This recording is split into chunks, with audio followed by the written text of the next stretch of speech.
Hey, what's up? It's your boy, 24/7 here with 24/7 Future Media. Like to say what's up to everybody out there. Hopefully, everyone is having a good Thursday. And like to say thank you and a shout out to my boy, 32 Flavors of Nick Weiser. Man, he was up in here back 2 hours ago trying to say what's up, man. So I appreciate you, man. My boy Zax. Yo, what's up? Cold Era, my boy Robert. Was good, man. Hopefully, everyone's doing well. Crackling. That's what's up, man. Oh, you mean my voice? Hopefully not, man. Shit. Hopefully, y'all, you guys are doing good, man. Shit. Yeah, man. Today's been a pretty interesting day. I can say that, man. But you know what? I had some stuff that I want to show y'all, man. Yeah, I got all kind of shit around, sitting around here. And the microphone is messed up. Thank you.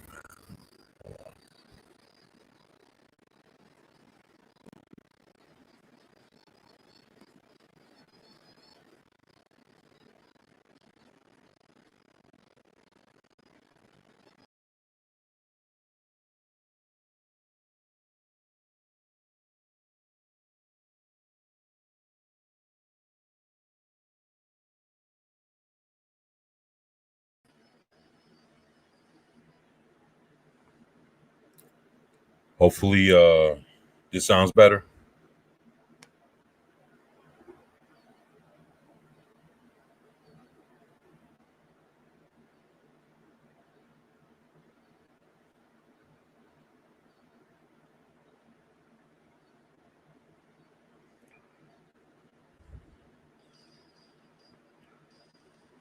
Shit, y'all, let me know if I still sound bad or not. Oh, that's what's up. Thank you, man. I appreciate that, man. I just had to refresh, so hopefully everything kind of came together. You know, I was I was thinking about something. You know, right now it's like pop culture's kind of taking a real big fucking hit, man. And you know, at this moment, you know, Sid Room, what's up, bro? What's good, man? Just got notified the stream is up. Thank you, man. I appreciate that, man. Appreciate that. I know that lately we've been trying to look for interesting things. Also, hey, I'm a buddy of Mike, aka Mexican Iron Man. He mentioned you, so here I am. Figured I'd peek in and say hi.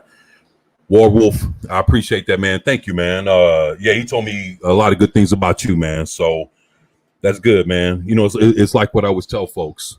Um, when people are talking behind your back and they got nothing but good things to say about you, that's when you know it's real. Because a motherfucker talk about you behind your back and say all kind of shit.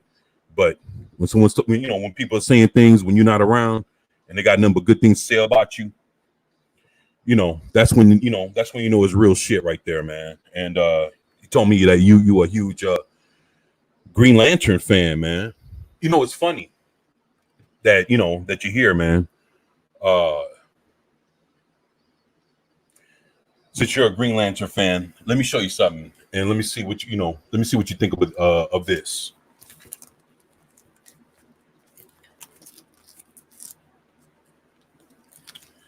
You know, I've shown this before on the channel, but I wanted to see if you recognize this and if you know what this is.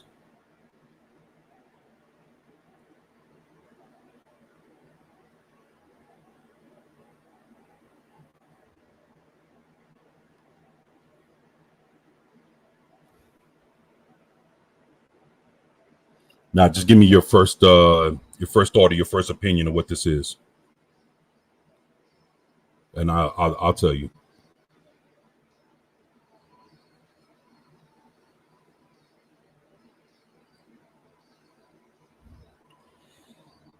Is that Kyle? Nah, man. Nah, Robert. This is that's Alan Scott, the original Green Lantern from the 1940s, part of the Justice Society of America. He's the first, the Silver Age, the actual Golden Age Green Lantern. Yeah, Alan Scott, the original Green Lantern. Yeah, there you go. Right here in the middle of his chest, you see that in silver. That's the gentleman that created him back in 1939, Martin Nordell. And this is the certificate of authenticity, man.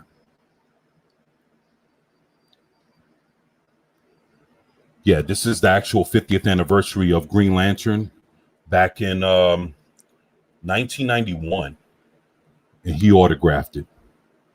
You know, he died in 2006. But yeah, man, the dude that created Green Lantern autographed this comic book, man. And then along with that, yesterday, I showed off that, you know, I came across this right here. I don't know if you're familiar with Zero Hour, but this is another Martin Nordell autographed comic book. In the middle, that's what he drew in the middle of the comic book, was that lantern. And that's Alan Scott's lantern. And he autographed that too. And he colored it in the whole shit, you know, to make it look like the rest of the Zero Hour cover, man.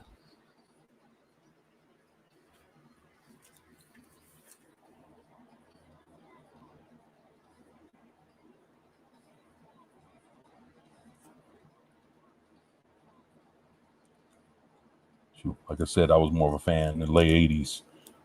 Although I rarely get a chance to get any issues and cartoons, but still awesome stuff, man. The Starheart Lantern. It's that was his original lantern, man, from when he first became Green Lantern. But yeah, actually I remember when he got the Starheart, man. That was actually when he actually lost that power was during Zero Hour, man, when Extant hit him and killed half of the team. Because that was exactly. Yeah. You're right about that, man. And then last but not least, this was like a one shot by him going against Solomon Grundy called Brightest Day, Darkest Night. And it was actually done by Stephen T. Siegel and John Snyder III. But he also autographed it right here in gold. Yeah, that's his autograph. Yeah, man. Alan Scott, I love Hal Jordan, man. But it's something about Alan Scott's Green Lantern, man. I've seen him do a lot of heroic shit. Not to say that I haven't seen Hal Jordan do a lot of things, but it's on a different level, man. It's like Alan Scott and the heroes of his time. They're more of a reflection of what Captain America and what Superman is supposed to be. And it's something about, I'm gonna tell you, man, and nowadays the way shit's so fucked in comic books, man, I miss the Boy Scout, man. The true, just a true American hero, man. Not to take nothing away from the rest of the world, none of that bullshit, nothing like that, man. But just,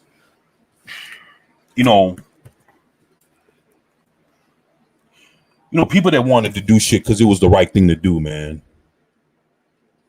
Not behind some hidden motives or some kind of, bullshit that could, behind it.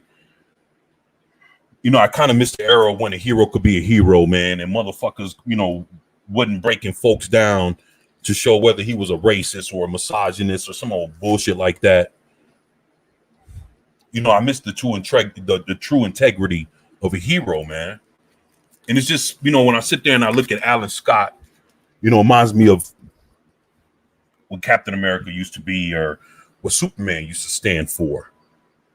Because, you know, if you look at the Just Society of America, you know, that's a team of heroes that have basically, they kept their morals and their values even through the 60s, the 70s, the 80s. They brought them back in the 90s. And the Just Society of America was still who they were, man. You know, and that's the kind of shit I miss, man. You know, so when I see Alan Scott, you know, I kind of think of, you know, better times in comic books, man, where, you know, when standing up for truth, justice, and the American way really meant some shit. Didn't mean to rant, but yeah, man. To be fair, most of I have real answer to. Oh yeah, I have all those too, man. When with Parallax. And then the War of Light, and then New 52. Yeah, man. I got all those issues too, man. I hear you, man. I miss those heroic shows, the 80s and the Marvel comics in the 70s up to the late 90s. Yeah, man. Even in the early 2000s, that, you know, I would say, man, all the way to like maybe 2010, 2015 was when shit started, you know. That was 2015, 2016 was like the last you seen of this real heroic heroes, man. And fuck it, man. I can't help but to just look back because I know better, man. I knew what it was like to actually see some good shit, some true shit, man. That's why, you know, it's hard for me to accept what I'm looking at in comic books today, man. Is rough, man. These youth writers associate more with villains than the Boy Scout heroes. Sad. You know, it's funny, man. Now I think about it. Now that you said that, you know, a lot of the heroes that have been around, you know, from like World War II, they all had that Boy Scout kind of feel to him. Captain Marvel, Batman, Superman, you know, the whole Just Society of America, and not all of them, because Spectre, you know, of course, he's the wrath of God, you know, of course, but you know, or maybe not the Sandman either, you know, Wesley Dodds, but you know, some hell, not even Hawkman, but you know. If they didn't have that Boy Scout kind of feel, they were. I give you an example. Hawkman was more of like a Raiders of the Lost Ark. He was more like an Indiana Jones or like what was his name? Alan Quartermain kind of a character. You know, he you know, archaeologist. You know, trying to find some shit, and you know, if it wasn't that or they had like an adventurous lifestyle, or they wasn't like a rich guy trying to, you know, be beyond being a snooty motherfucker and trying to, you know, help people. You know, you had a lot of different folks. You know, you had Superman that had the strength to take over the world, but he was humble enough to just help folks and just, he didn't think he was better than nobody. So he took a job. He could fucking, he could take all the money he wanted, but he rather do the right thing and earn it. You know, that kind of shit. You know, and it's like, you know, you look at that kind of shit and then you think like, fuck. Nowadays, they're trying to have Clark Kent give up his secret identity to the world. So now who the fuck is he supposed to be? Like, Superman has always been the hero. He was born that way. So basically, Superman to Superman was him being like basically what I'm saying is like Bruce Wayne was born being Bruce Wayne. Superman was like Clark Kent was born being Superman. Superman was more of the persona that Bruce Wayne took on to be Batman. So all the strength that it took for Bruce Wayne to become Batman was all the strength that it took for Superman to become Clark Kent. He had to humble himself. He had to touch something with just the slight of, the slight bit of strength.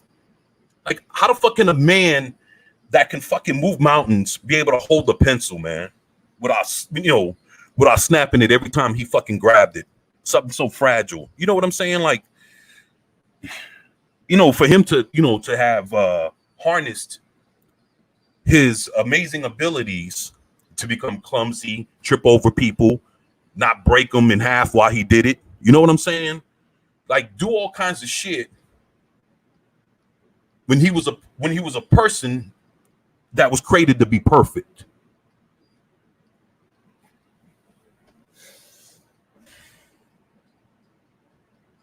And now they write him, they write him to where he had to give up what he it's like it's like writing Batman. It's like writing Bruce Wayne having to give up being Batman. When he built his whole life to be in that thing, Superman was always amazing, but he had to go through everything to be as human as possible. And then they write him to take that shit away from him. Now what's that, man? Now he can't even be what like his son comes out, right? Kal-El, Jonathan Kent. They're trying to prop him as being the new Superman. He comes out with Jonathan Kent #1 just the other day or whatever the fuck. They got all these varying covers, whatever. And they turned Truth, Justice, and the American Way into Truth, Justice, and like the Worldly Way or some stupid ass shit. It's like, come on, man. Like when like people are just trying so hard, man, to change Superman when nothing was ever really wrong with him to begin with, man. Not racist, he ain't prejudiced. He's not selfish. Puts everything and everybody before him. Has put his life on the line to fucking save the world or even the universe. How many fucking times? But he's not good enough. Why? Because he's not black, or he's not good enough because he's not this, or he's not that. It's like, fuck, man. Like, what are we doing here with this, man?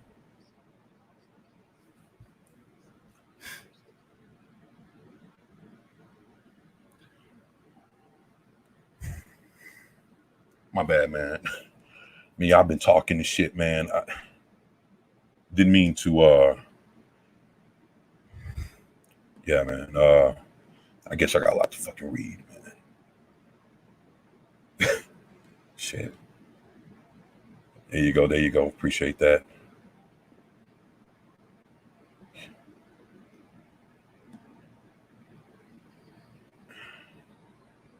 So we have gold, silver, and bronze age. I declare that we are in the dark ages. Pray for the light. You know what, man? I'm gonna tell you, Sit Room, we're in the dark ages right now when it comes to entertainment, period, man. I'm talking about with all of it, man. Nothing. I mean, comic books, cartoons, video games, TV shows, movies, fuck, music. It's and I've been talking about this shit all week, man. And it's funny that you bring it up too, man. It's like of course, there's different time, different things that influences, a time period, of course, for the 60s, 70s, Vietnam, there's different things that influence different. But fuck, man, nothing like this, man. Nothing like this, man.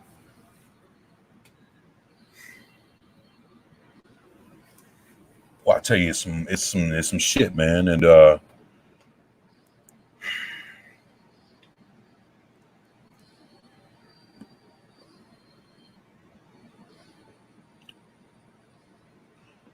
yeah, man, Mr.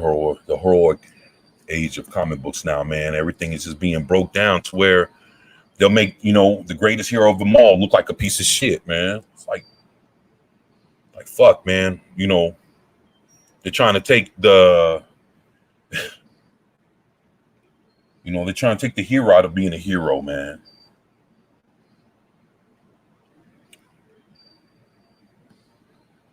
Pat S, what's up, man? What's good, man? Sorry,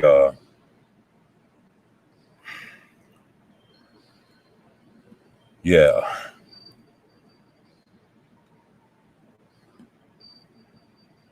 I think we got the hints of it in 2014 to 2015 when bad shit and saying, yeah, I agree with you, man. Yeah, the shit just went crazy, man. Here, um, hell, Pat S, man.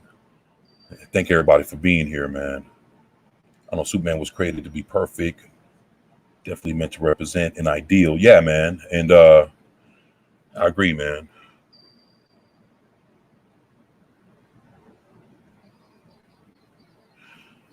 Yeah, man. I don't know, man. It's just it's a lot of shit, going on with with the things we love, man. And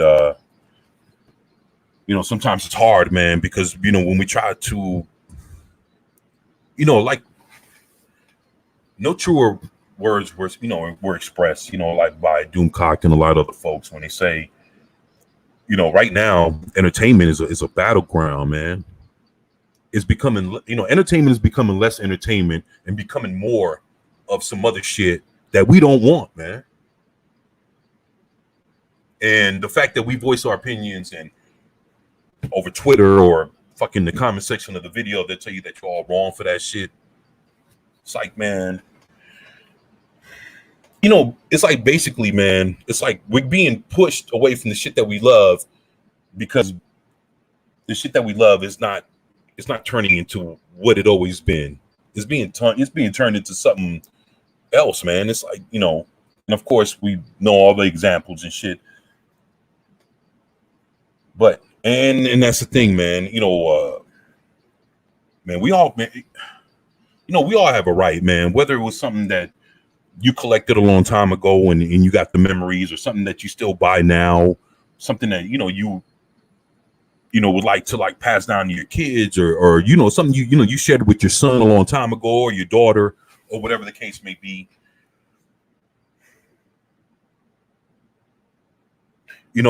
Like, cool, innocent, um, for better or worse, real enjoyable moments in our times are being, they're being handed back to us, but with today's emphasis on it. And it's like it's turning everything, man. Everything is being turned out. It's like, and it's like it's being harder to enjoy things and have fun, especially when you see things for what they really are. And the crazy part about it is when you see it and you try to explain it to like friends and family, and everybody's looking at you like something wrong with you. Like, damn, don't you see this? Don't you see it? Yo, man, like, look out for that. Like, yo, do you know what that means? And they're like, nah, what does that mean? And when you tell them, they're looking at you like, and I'm looking at them like, hey, motherfucker, you should know, like, shit, I don't know, man. It's rough, man. I think I've explained so much to my kids. They understand now.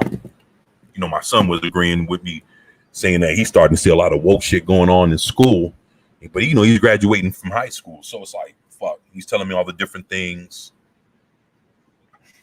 You know, it's like now they're asking a lot of questions.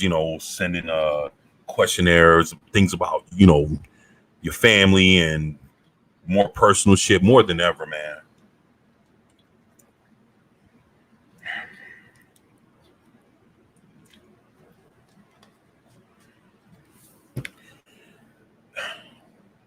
It's crazy, man.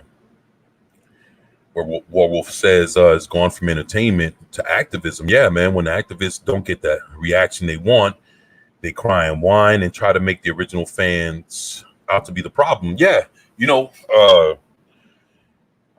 our anger is their entertainment and their advertising. Yeah, man. It's funny because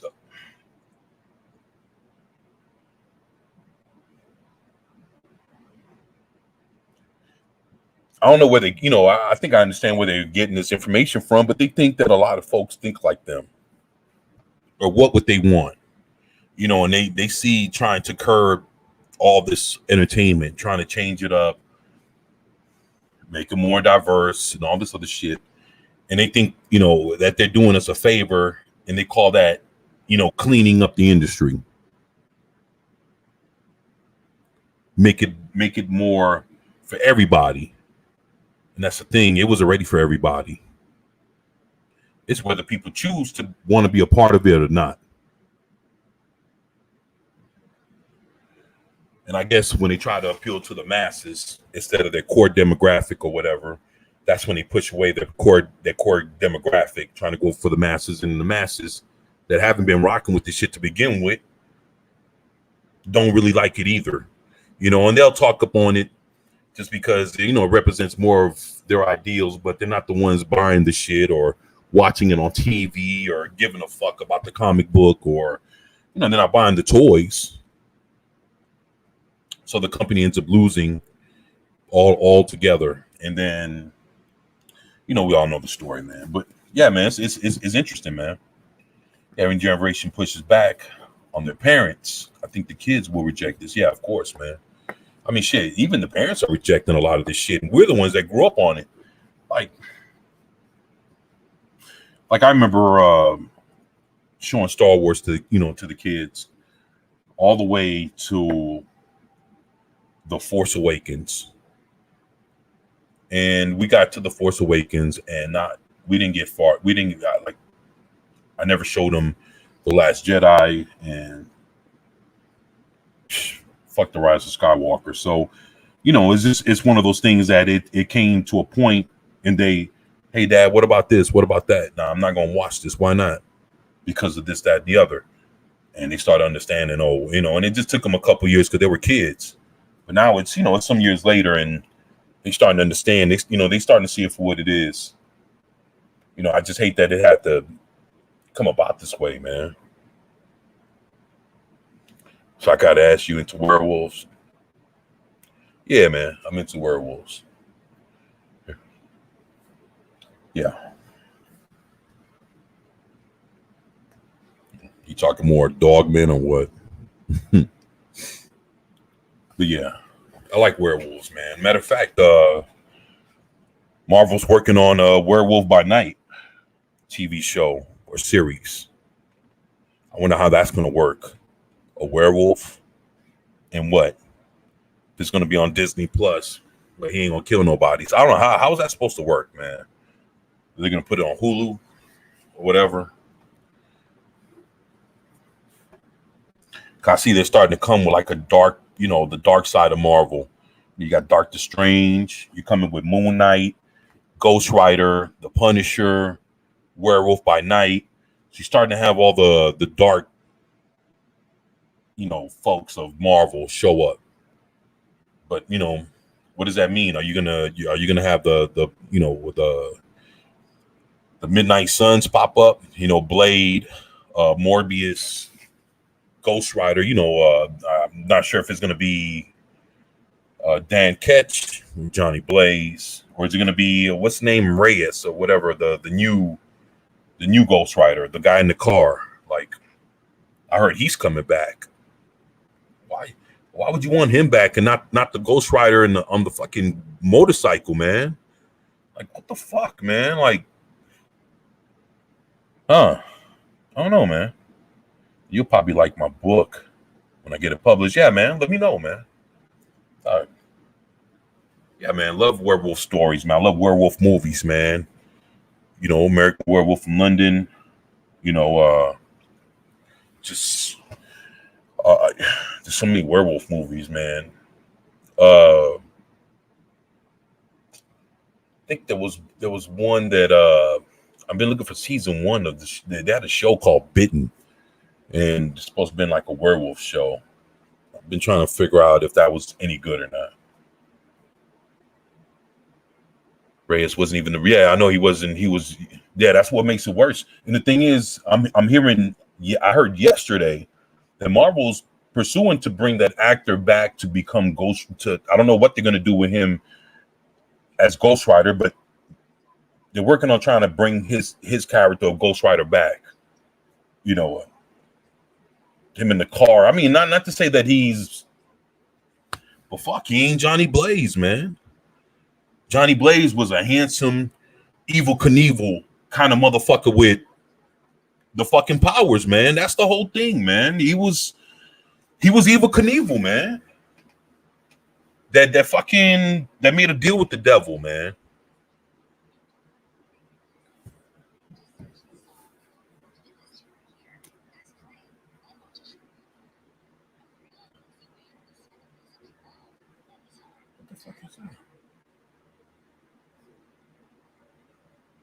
Yeah, so it's like, it's and you wouldn't want that back. I mean, but if you're gonna bring all these other, Blade and whatever, you might as well bring back the original Ghost Rider, man. And I heard that, in Scarlet Witch, they're supposed to have the Book of Darkhold. I mean, fuck, man, if you're gonna do it right, man. Bring them, and the other cats, and fuck, do it. Because the thing is they're bringing out the Justice League Dark. So I mean, if you're gonna bring Zatanna and then John Constantine and probably the Demon and all these other magic wielding Phantom Stranger, Detective Chimp, and all these other, Dr. Fate and all these other mystical motherfuckers, I don't see it, being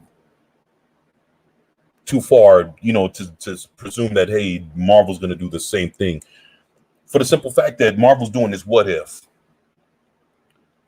What happens just 3 days ago? DC's going to do their animated Elseworlds now. But that's the thing, they've been doing Elseworlds. Like, what the fuck is DC Animation doing? Like, they put out the Red Sun Superman. That's an Elseworld. Dude, I don't know, man. That's what most of their fucking, the DC animated movies, most of them are Elseworld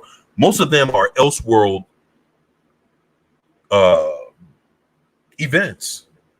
So they've been doing it, but now I guess they're gonna try to put it out as a series, on HBO Max to battle whatever the fuck Disney Plus is doing with What If.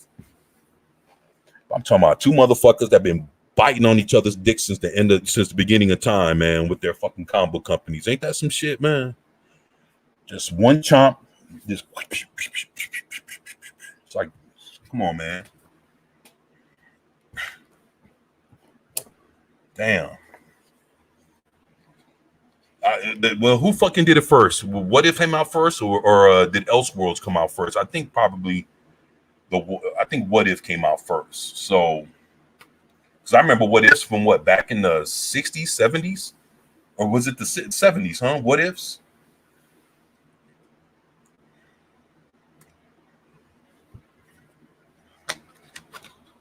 Man. Yep. So.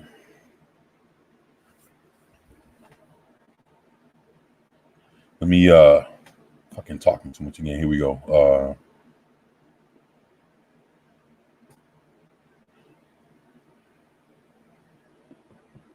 Should see. Zach says we need to create our own entertainment, which is exactly what you're doing. Yeah, man. That's some good shit. Yeah, man. Hopefully my book will be more like what people used to know and enjoy when it comes out. Yo, if it's a straight werewolf deal, then yeah, I'm looking forward to it, man. Some good shit. They hate heroes because if heroes can exist, these people should do better. That's the thing, man. Heroes were put out, they inspired folks, man.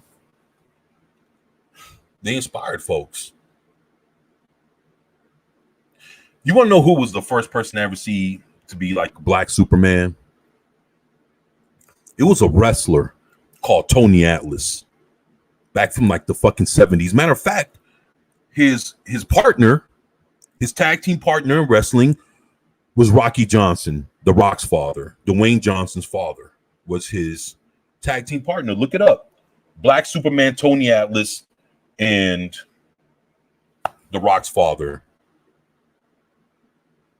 Look at that. Now, he was the first person I ever seen to be Black Superman. But that's the thing, man. He was inspired. He never thought that Superman was better off being black or no shit like that. I mean, he was built like fuck. Tony Atlas was like, whew, like fuck, man. Boy.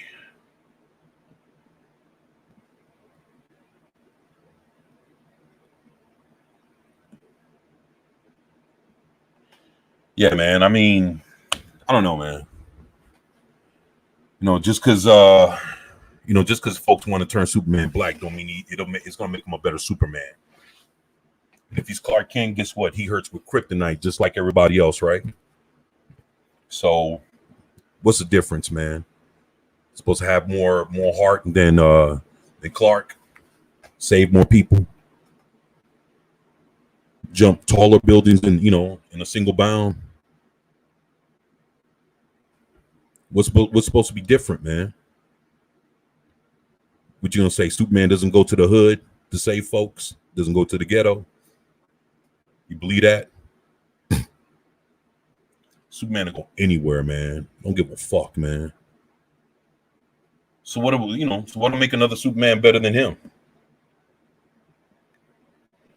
What would he do that another Superman, what hasn't he done that another Superman would come in, take his place, and do better than him?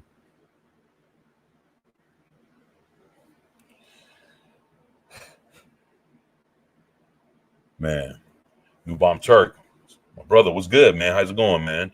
Former World Tag Team Championship with Rocky Johnson. Yeah, man. And even then, man, he was inspired, man, by Superman. Never wanted to replace him or thought that, Superman, the embodiment of who Superman really is was tainted in any way because he was white.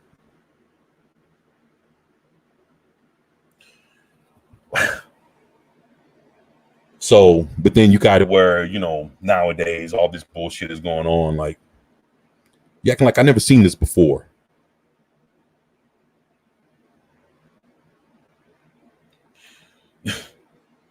Boy, skin color doesn't make a hero better or worse. It's the thing that makes a hero is who a person is in heart. It's not defined by your gender or your skin color or no shit like that. That's why that's why I don't see, how people are classifying what a hero is nowadays when all I'm looking at what, let's say you got fucking Safe Space and all these other motherfuckers, like those are heroes that are created by a coward, man.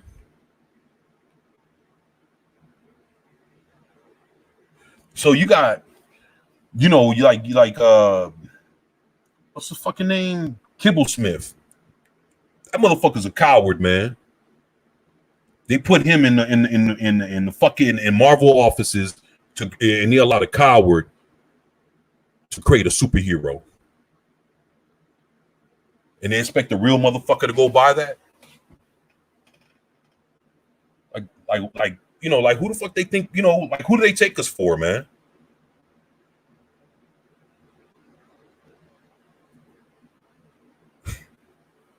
What, super simp? Yeah, what? Is that what? Super simp, Daniel Kibblesmith.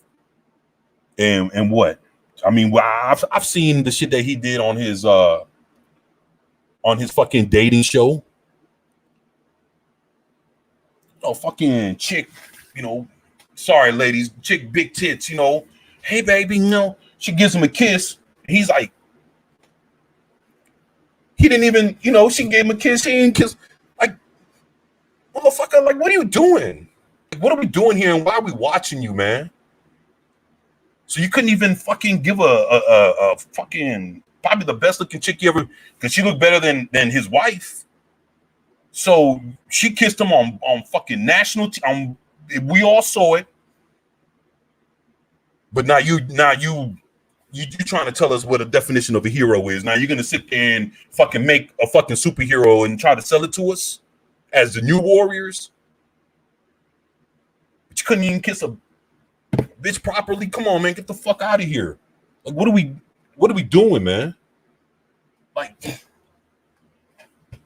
with this shit, man.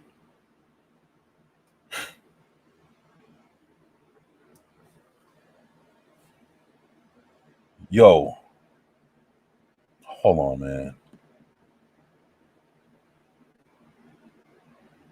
Wait a minute. I just saw something, man. I ain't trying to be disrespectful or nothing. Hold on. Brandon Wolf just blew that shit up for $5. Brandon Wolf, I appreciate you, man. Thank you, man. And if you left a message, I don't know what that message could be. If you can just leave it in the chat, let me know that it's you and you left a message. I'll definitely read it if you left me a message, but I appreciate you. I'm thankful, man. And, it helps me keep the lights on here in the studio, man. So thank you, man. Every penny counts, man. And I appreciate you, man. Thank you, man. Hell, New Bomb Turk. What's up, man? Thank you, man, for being here, man.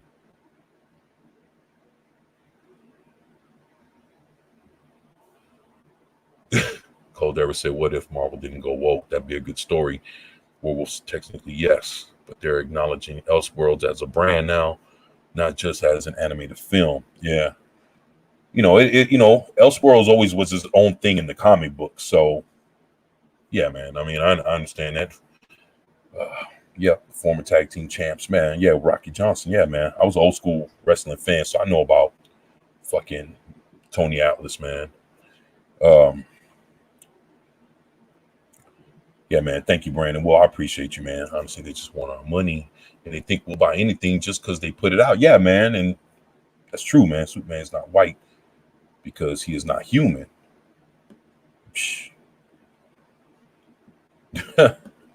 Damn, shit room. Good shit, man. Good way to blow that shit up. Brandon Go 13. What's up, boy? Yeah, man. Thank you, man. Blow that shit up. The sit room, technically he just happens to be from a race of humans who evolve differently based on gravitational forces and different sunlight. Yeah, man. Thanks, Brandon. I appreciate you, man.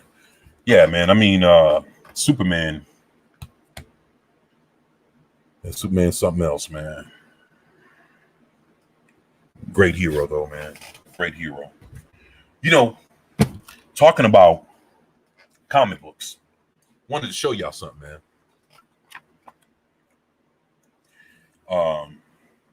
This comic book I had, just put my eyes on it. I plan to actually get it in mint condition. This is just a beat up ass copy of this comic book, so there's nothing. And but I've held on to this comic book because of what it is. Now, this is a comic book from a comic book company called PC Comics. Now, PC Comics was created back in 1971, from what I remember reading about it earlier this morning. And it was created back in 1971. It was more of like a store, and from what I'm understanding, had its own distributor. It was created in 71, but it was an actual comic book company from 1981 to 1984. So PC Comics, existing as a comic book company, only existed for 3 years, from 1981 to 1984. And back then, I remember comic books being, went from being, I think 65 cents to 75 cents back then.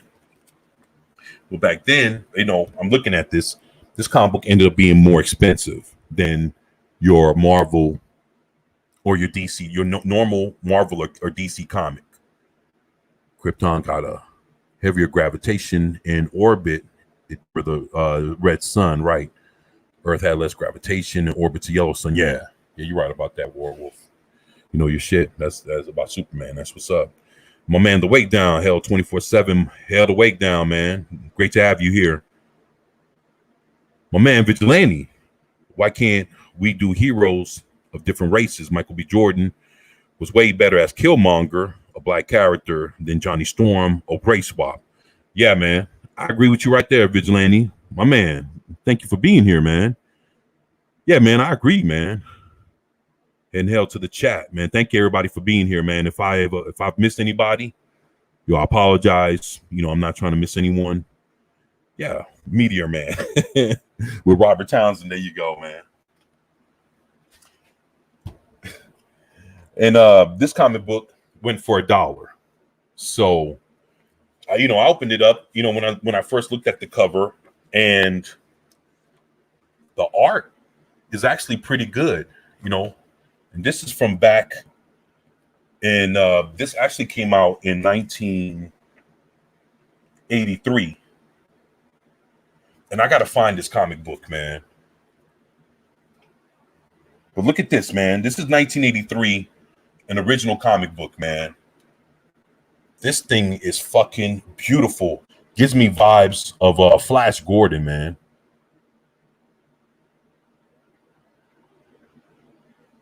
Brightest Day was good, man. What's up, man? Yeah, Meteor Man was interesting. I saw the comic adaptation of it well before I ever saw the movie. Oh, you know what? I've never seen the comic book adaptation of Meteor Man. That's what's up, man. So he says worth a rewatch. Actually, I got it in storage, man. When I go through my storage DVD, my DVDs in storage, when I see it, I'm definitely gonna pull it, man. So appreciate that, man. Thank you, man. Oh, Brightest Day was good, man.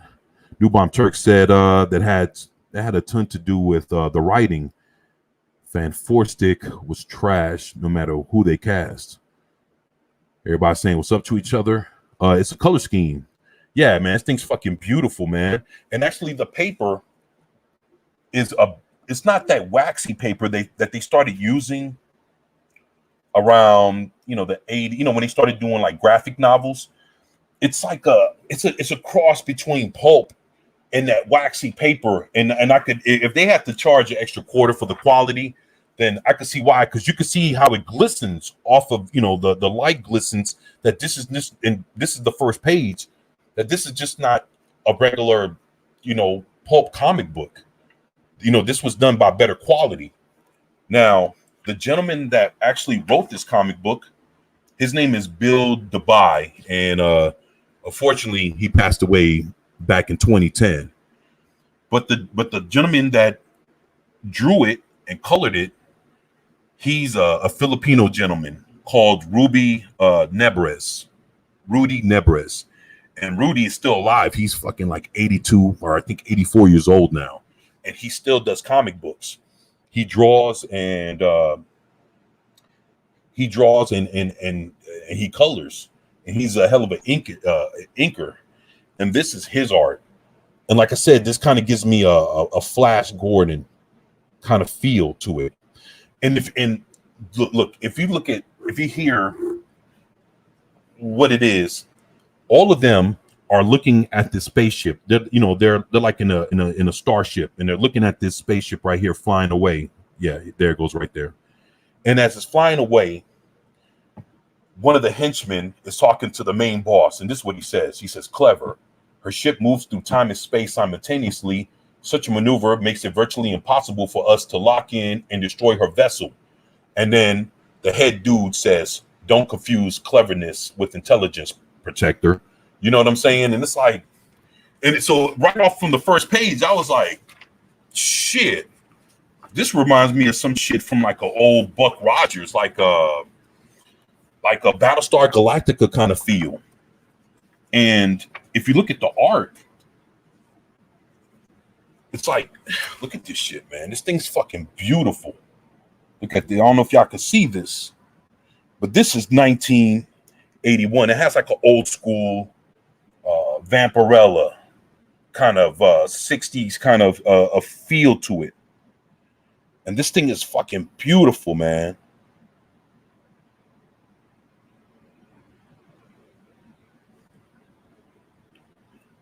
And I was reading some of it, and this thing is just like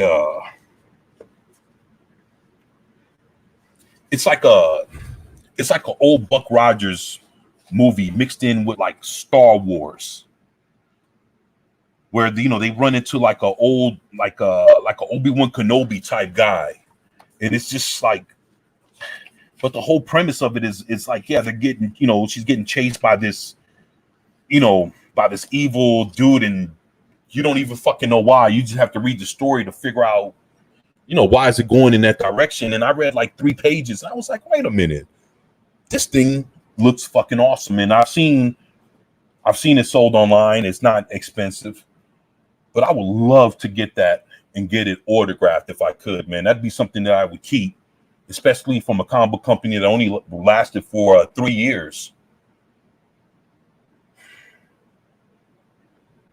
And I started thinking, I was like, you know what? What if I can get some of these artists, I'm talking about the older, like the people that we love, the people that we enjoy, folks like this, like the artist, he worked for Marvel and DC and a bunch of other things. And that I saw when I was reading up on his bio. And, I would love to talk to some of these creatives, see, how they feel about comic books nowadays. What was their approach to writing, and how they feel about, how they look at things now, and what inspired them to do what they do. So I'm gonna start doing my homework, man, figuring out how I can talk to a few folks, man. If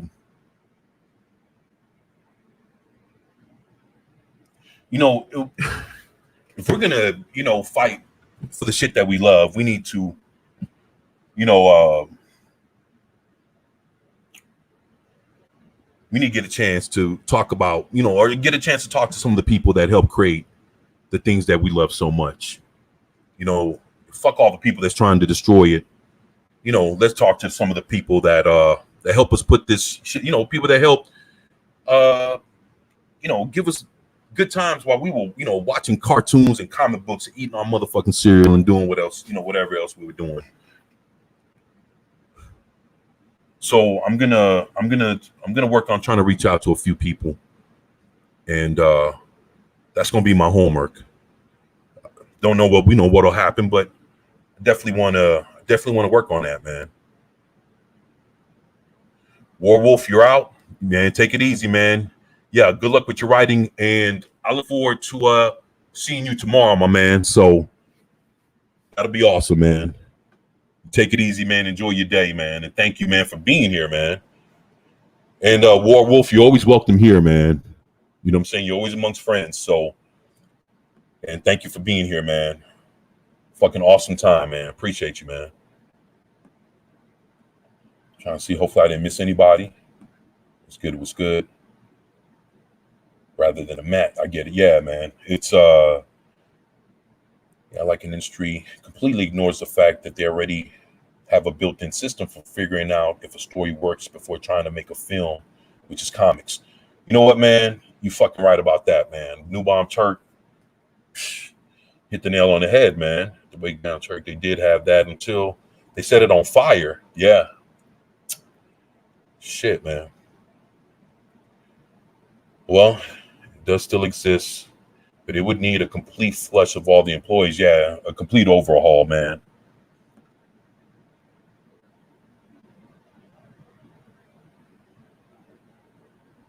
Hell, cold era. That's what's up. I was wondering where you were at. Yep.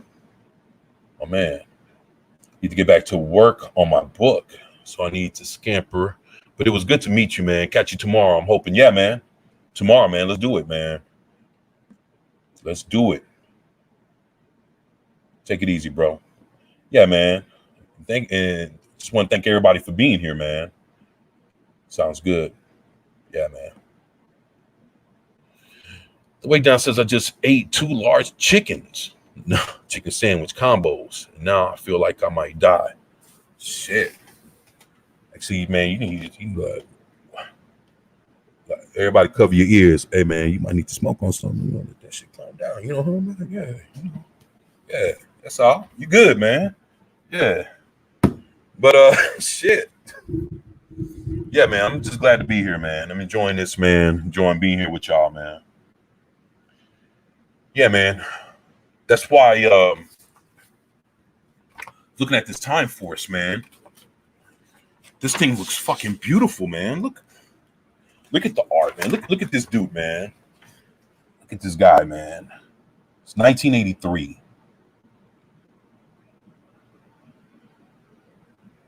Like the color, the shade, this shit looks. Oh shit, the shit looks dope, man. It's like, and it's crazy because it's like, look, man, like right here, she's trying to explain where she came from and what happened to her life. And I'll read you this one little thing and I'll stop, man. And just to let you know, like, even back, you look at 1983 and you can see that if we got this kind of shit in comic books right now and everybody was working this hard to fucking put together a cohesive story, dude, the industry would be flourishing, man. And this is a comic book company that ran for 3 years and went down. Dog, we need something like a PC Comics right now, man. You know, and I'm not saying like, of course, like Ethan Van Sciver and everybody, but we're seeing like all caps comics and all your independents.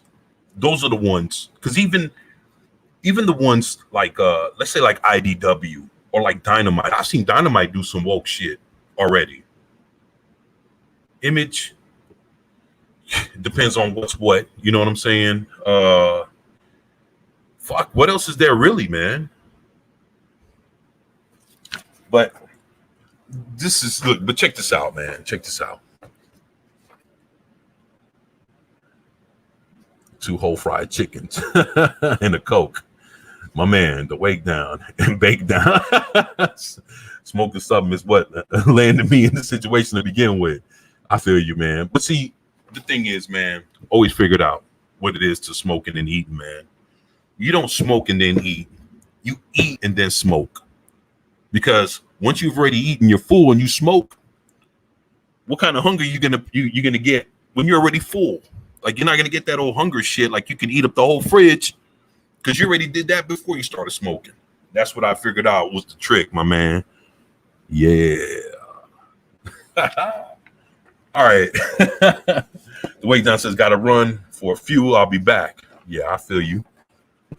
Hit that old toilet. You know how I'm at? Yeah. Gotta let it. They gotta let it flush on down. It's all good, man. Then you eat, then you smoke, and then you sleep. That's the full process. Shit. Or do what Ice Cube says. You know, gotta hit that bathroom to feel about 10 pounds lighter. But look, it's so basically that ship that I was talking about at the beginning of the combo gets shot down and it has this chicken there. So she lands, crashes on the planet, and nobody's trying to figure out what's going on with her. So right when, you know, she starts to explain, dude kind of gets into like a Spock thing with her, you know, like they get that mental mind meld kind of thing happening. And she was saying, Ball, the Deathbringer, he followed me here. He destroyed my ship so I couldn't warn you. Ball, your brother created like you, a protector of universal peace. And this is the actual, look at this shit, man. So they're showing how the test tubes and the dude was created. But look at her picture, man. And in that yellow, you know, like you got the moon right there, and that's where she starts to break down the whole story. And it's like, damn, isn't that some cool shit? Like, basically, you know, it says the young woman's words prompt sullen memories. She felt like she, like her male counterpart, knows that words aren't that words are unnecessary. In unison, their eyes slowly close, and they share from different perspectives, quiet visions from a painful past, a time when suffering beyond imagination rocked the intergalactic cradles of human civilization. I was like, oh shit, this motherfucker got deep. Upon planet after planet, men savagely fought, killed, and butchered their brothers. Blood flowed freely, while peace, understanding, and love were simply unknown. So terrible was the suffering that the celestial torment racked the gentle souls of three ageless entities, inhabiting a tiny star nearby, the center of all creation. Their intellect and development was equaled only by their boundless love for their fellow creatures. They understood that universal peace could stand only attained through spiritual maturity, for it was only the immature who fought like spoiled children. Woo! 1983, man. When people actually thought about the shit they wrote, you know what I'm saying? Back then, boy. He said, nah, bro, you smoke, then you eat, then you smoke, then you sleep. That Vigilante Williamson, dude, I want back and watch y'all first Monday show. I love how you three pay off each other. Very good for a new show, 10 out of 10, honestly. Oh, thank you, Pat S. Thank you, man. Yeah, man, Vigilante's awesome, man. Him and Steve, man. Them dudes are amazing, man.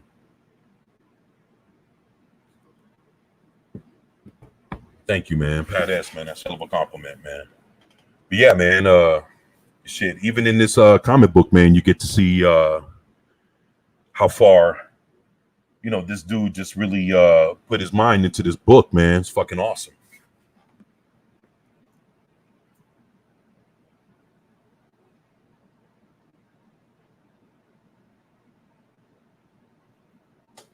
Yeah, thank you, Pat.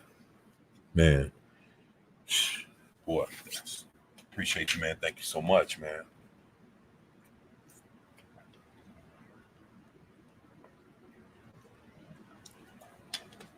Yeah, man. You know, and that's the thing. To find a comic book. I mean, look, that was just the third. No, it had to be like the fourth page. Now, on the fourth page, you see something so rich like that written. That was just like what, maybe about two paragraphs worth of shit right there. And it was so elegant, you know, elegantly blah, blah, blah, blah, put on paper, man. And dude, old buddy had a hell of a mind on him to come up with some shit like that. And like I say, you could feel like it had like it kind of had a feeling of, you remember in Conan the Barbarian, where the way it starts, back in the day of darkness, when and just, you know, yeah, you know, when the sun met the moon and you know, and all this other shit, like all that cool shit. That's what that, you know, like we don't get shit like that no more. You know, cool introductions to anything.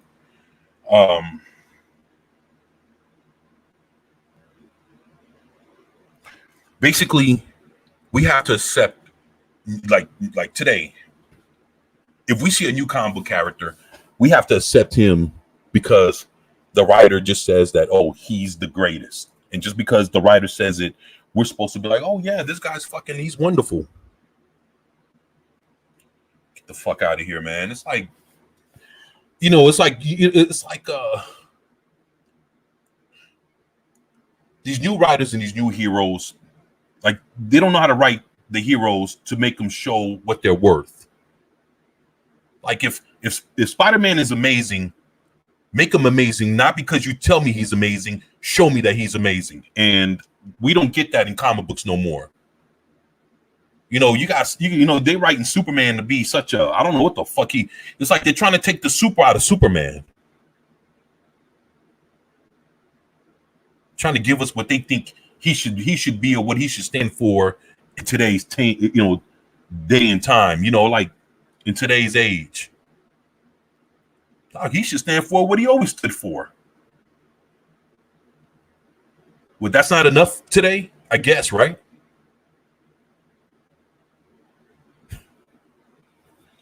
Boy, but yeah. Yeah, I'm gonna be working on some things, man. I'm gonna be working on some things. And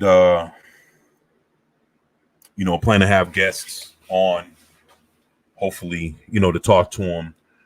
I want to talk comic books, TV, shit like that. Those things are important. I want to talk about the good shit. So if we even, if I can go back and get somebody from 10, 20 years ago, somebody that gave us some shit, that made us laugh, made us enjoy time. If I can go back and get with old, creators, give a fuck if it's TV or movies or comic books, video games. If I can get with some old creators, that's where I want to start at. I want to take it, home. I want to. Yeah, that's what I want to do, man. And I've been thinking about that quite a bit. I want to. We got to work on. The thing is, it's up to us to bring back the good times, man, or to create some new ones, man. Create some new memories. And we're the ones to do it, man. All of us, man. Everybody here. The way we support one another. That's where it's at, man. And whatever bit of a way that I can provide some kind of entertainment, information, just anything, man. I'm gonna do it. And I'm gonna do it. And or hell, if I can, I'll try my damnedest to do it. But I'm surrounded by great people, man, and shit. We just want to do some great things, man. Sit room, you out, man. Take it easy, man. You be safe, bro. Thank you for being here, man. Yeah, so I'm gonna be doing my homework, trying to see, who I can reach out to, and believe it or not, the worst anybody can tell you is no. So what does it hurt to ask? At least I can say, hey, I tried, and I've reached out and extending my hand out. And that's what I aim to do. And there's a lot, there's a long list, man. A lot of people, man, that have done great shit, man. And I'm just fortunate that I was able to come across, a book like that, an old book. How many more of those kind of books are out there? Different comic book companies, a lot of shit.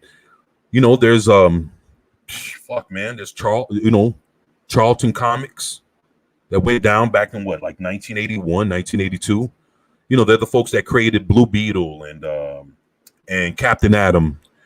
They have and The Question, if I'm not mistaken, is also created by Charlton Comics. And those Charlton heroes were bought from I guess the company went under and DC bought them out, and took in their heroes. And that's, but you still have a lot of creatives that are still alive, man. Still alive, still out there.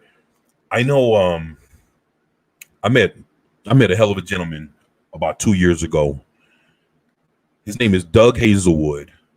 Doug Hazelwood is the gentleman that actually he colored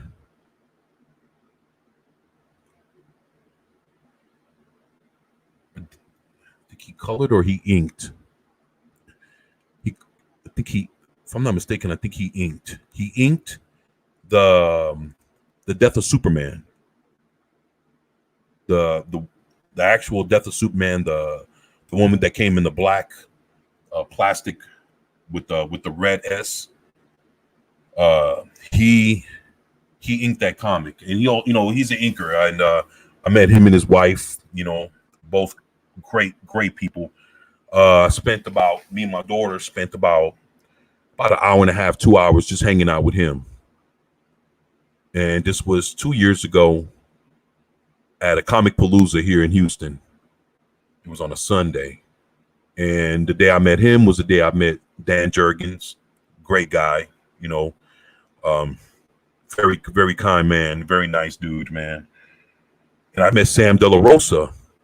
He's the gentleman that he was the one that did Venom, the Lethal Protector, which is actually where the first Venom movie is based off of. That was Venom's first 4-part limited series, Venom like on his own. And that's, when Venom turned into a, anti-hero. And I met Sam De La Rosa, and fuck, man, some good shit, man. I'll never forget, meeting those people, man. And it would be nice to get a chance to, to see him again. So I'm going to be trying to reach out and see what happens. And I think it'll be something worth working towards too. So, but I think I'm gonna get off here in a few minutes. Been on for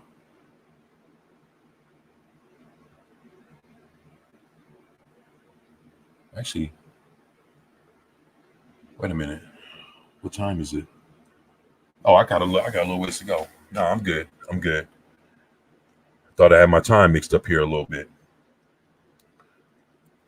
But yeah, actually, this is what I wanted to do. See what's going on.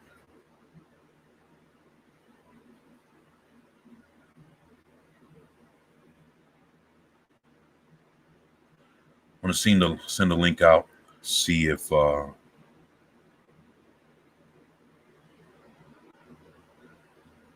we can't get a guest here.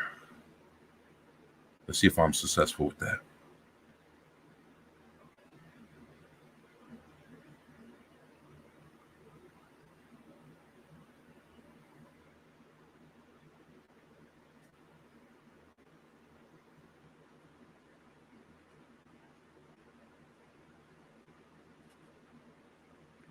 Fuck.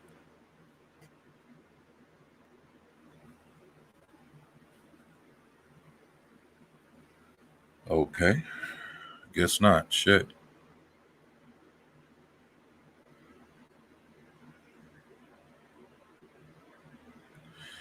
Damn. 24, you can pull me in the direction of the same Just Society stories. Yeah, actually, they have quite a bit, man. They have America versus the JSA would be a good one.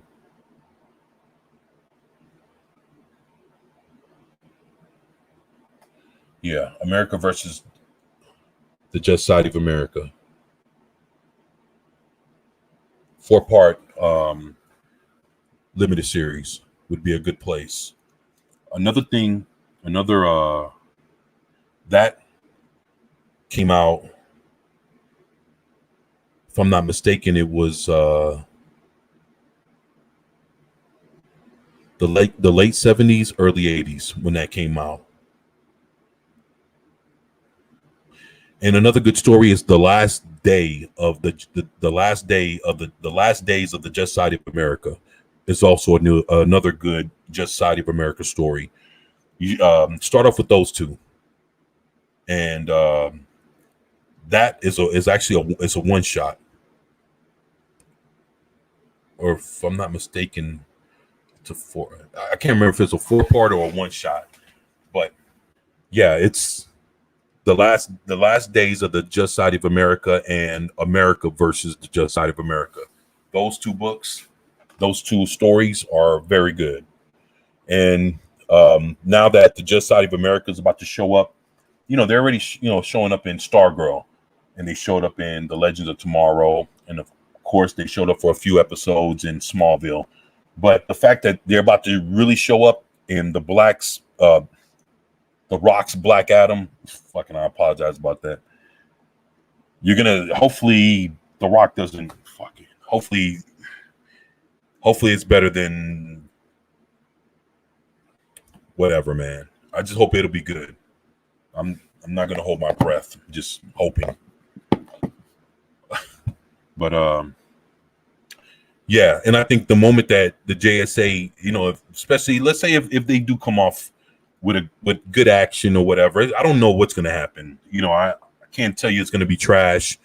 I don't know what the action scenes or how far they've went with this movie. I heard it's supposed to be showing how Black Adam is like ripping people in half and really fucking people off. Like, I don't know how deep they're gonna go with this, but if for some reason if this movie is cool and it looks good, then anything just side of America, even their most even their cheapest comics that you can find like in dollar bins are going to go up. Because I can tell you right now, if West Coast Avengers comics, if those comic books went up in price just because of WandaVision, shit, and those comic books been in dollar bins for 20 for decades. Those comic books been in fucking in dollar bins. So if those and I have like shit, I mean, I got over there like about 30. I got like 30 West Coast Avengers comics in mint condition sitting over here in front of me. So if those you found them in dollar bins before that, WandaVision and the whole shits, man, you can find JSA comics for pretty cheap before a movie determines if they're gonna fucking be worth more. Comic books are gonna rise up in price or not. But I would tell you to start there. America versus the JSA and the last days of the Just Side of America. So you start there, yeah. And I got those in mint condition. I got some. I love the JSA, and another one I can probably show you, which is actually pretty cool. It's right here. I already got it in this box.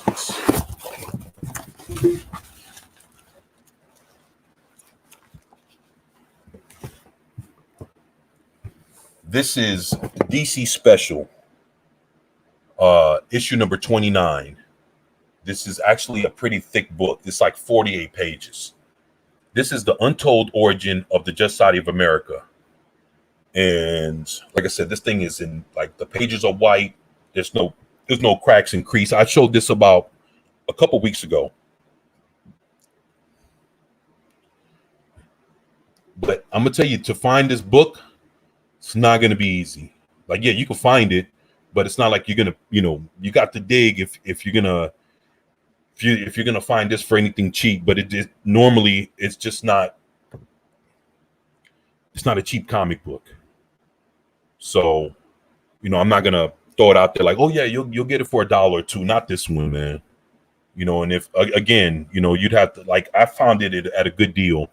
I got it when I got a shitload of these other comics, and nobody was betting on it. And I got this, and like, had to be easily about a good 20 more DC Special comics, and I got them for like $7 or $8, which is like, people are like, this comic book, I've seen this comic book go for as much as like 40 or 50, and as cheap as like maybe 15. But if you're gonna find this for $15, the condition is not gonna be perfect. It's not gonna be mint like this one.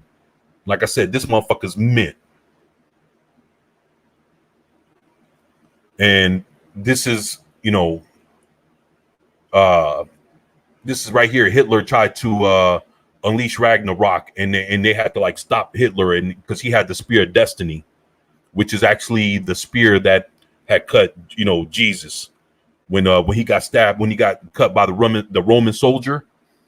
That's the same spear. That's the spear that Hitler has, and he used that to try to bring Ragnarok to to the world, and the Just Society of America, came in to fight it back.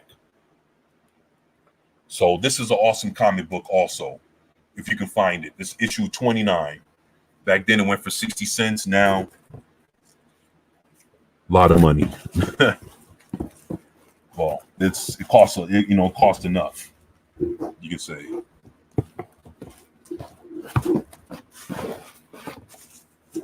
Love the Just Society of America. The thing is, the reason why I even enjoy the Just Society of America even till today is that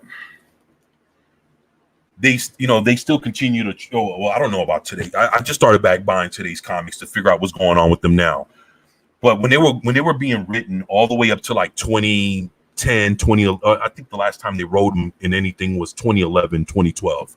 So basically, from that point on, they were written out of the New 52, basically, and they finally came back like a year or two ago in comic books. So actually, the Just Side of America has been gone for I guess the most part of the decade. That's kind of fucked. They just now started introducing them back in comic books last year, the Just Society of America. So I don't know, man. They actually I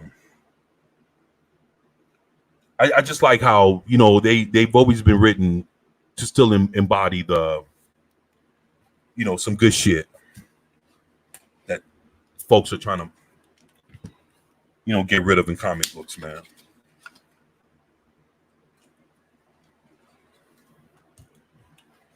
Let me see who's here. Pat S, the JSA. That's what's up, man. Spear of Longinus. Yeah, I mean, in the comic book they call it the Spear of Destiny, I guess, but that's supposed to be the same spear, is the one, because even then Hitler fought back the Spectre with that spear. So that's how powerful that spear was in comic books, in DC Comics. So that's why you see Hitler holding it. I have a Spectre comic that Spectre had gotten out of control, and Superman had to find that same spear and use it to try to go up against the Spectre. So that thing is very powerful, and that comic book was a Spectre comic from the 1990s. It was a painted cover where you see the Spectre big as fuck on the counter and he's like he's pointing at Superman, and Superman's about this big to the Spectre, and he's at the bottom of the comic looking up, but you can see Superman with the spear in his hand. And I was like, oh shit, yeah, I got that comic downstairs. So let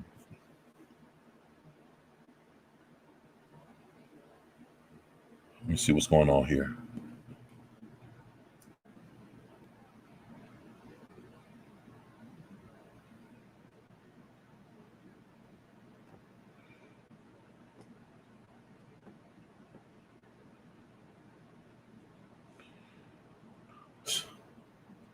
Pat S, the JSA. Fat Steven, what's up, boy? Blow me up, man. What's good, man? You doing all right, man? Man, appreciate you being here, man. I was thinking about unboxing some comics I got here, man. Anybody interested in seeing what I got sitting over here?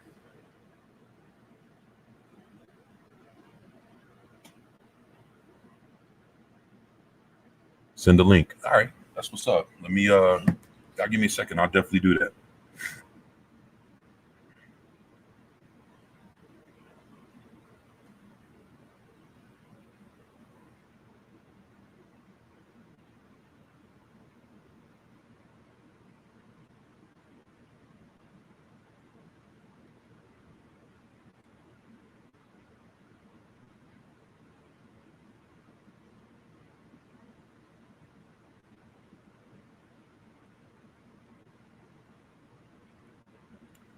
All right, let me see.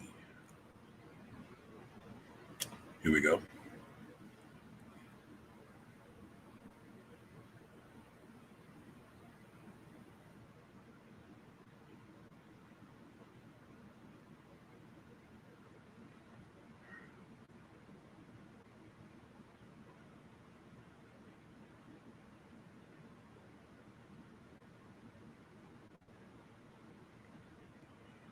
Here we go.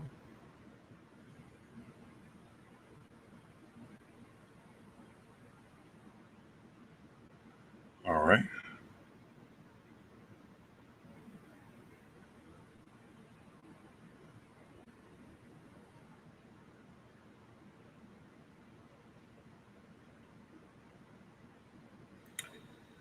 There you go, bro.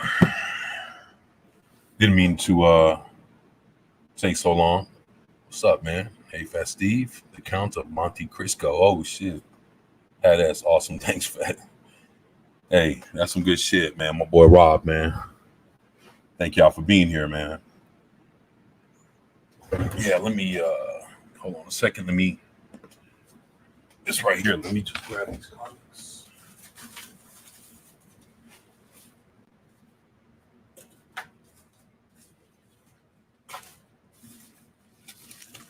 All right. Oh, there we go. There we go.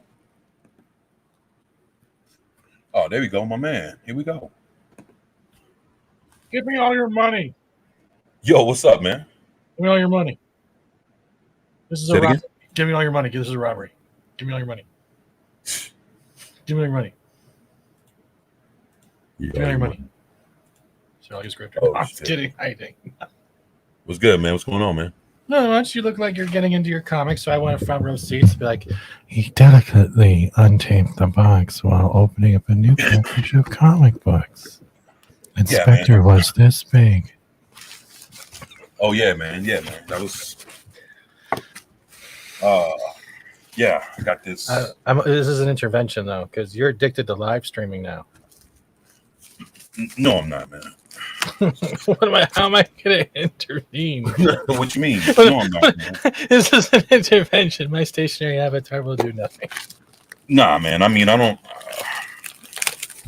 I'm glad you're getting comfortable. Yeah. I'm just that still got a lot to learn, man. Shit, learning from you and Steve and Loki and everybody else, man. So, wow.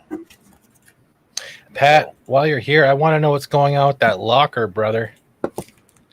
I want to know what's in that locker. Holy shit. That's sex and cardboard right there. The only thing I unboxed today was my chair. Members paid for it, and I got it on sale, so I actually got like a heavy-duty office chair. Oh, yeah. I thought you was just. I thought you was just playing for that. I thought you were playing about that. I didn't. No. The support's great, dude. When your channel hits that milestone, when you get up there, like with the monetization, you start getting your member streams and stuff. Right. There's a lot of big hearts in this community that just like talk. You'll find your crew, and you are slowly. Yeah, man. I mean, there's a lot of great people here, man. I mean, man, like Pat S. and Robert and just so many other folks, man. The Cat Man, Dee Dee Myers, like shit, man. Just a lot of people, man, that have been very supportive, man. And I'm, it's awesome. Dude, Bruce Lombardo and just everybody. It's just so many people. Oh, this dude here. All right. Okay, I see what he did. He taped some of the books to. All right, I see.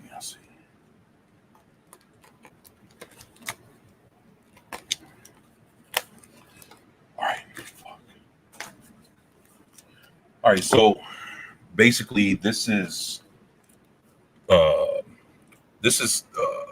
New Gods that they released. I have a couple of those. Yeah, I have a couple of those. Yeah, I know exactly what New Gods are. Yeah, these are from 1989, and this is the first 23 issues. So this is the New Gods issue number 1.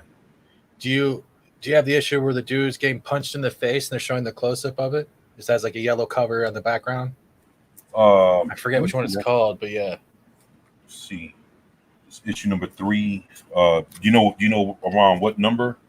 No, because I haven't even read it. It's just hanging on my wall next to my Wildcats. I'll have to look. You're not talking about this one, right? That's the one. You serious? That's the one. Yeah, I have that one on my wall.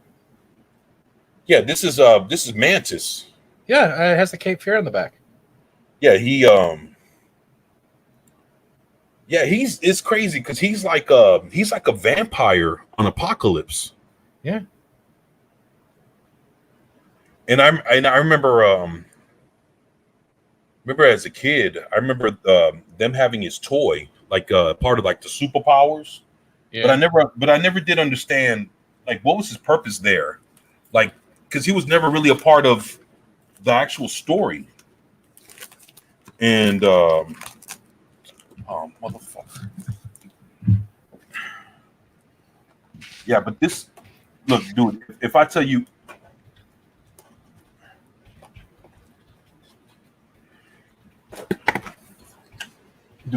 how much I paid for this, man, you wouldn't even believe me, man. I don't know. I paid $1 for mine. I paid $3 for all 23 issues, man. Well, nah, I just fucking hate you in general. I just hate you in general now. Just fuck.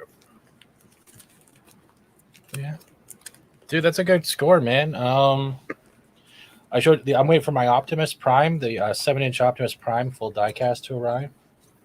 7-inch? Yeah, diecast. And I'm looking at this Grimlock on Wish right now that I'm like, I really want to get this.